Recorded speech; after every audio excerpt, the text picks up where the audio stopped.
guys, welcome back to my YouTube channel.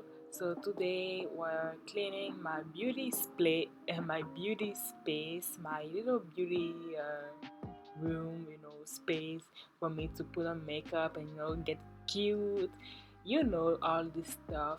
So yeah, we're cleaning more in the inside and the surface of my table, my desk. So inside the desk, it's been a really long time I haven't cleaned. Like I clean a little bit here and here, but to actually, you know, take out all the things inside and then clean, like it's been a long time. So today we're going to do that. Also, we're going to, I already did a little bit of cleaning the day before, so it will be a light cleaning. It's more focused on the inside and my brushes and all that.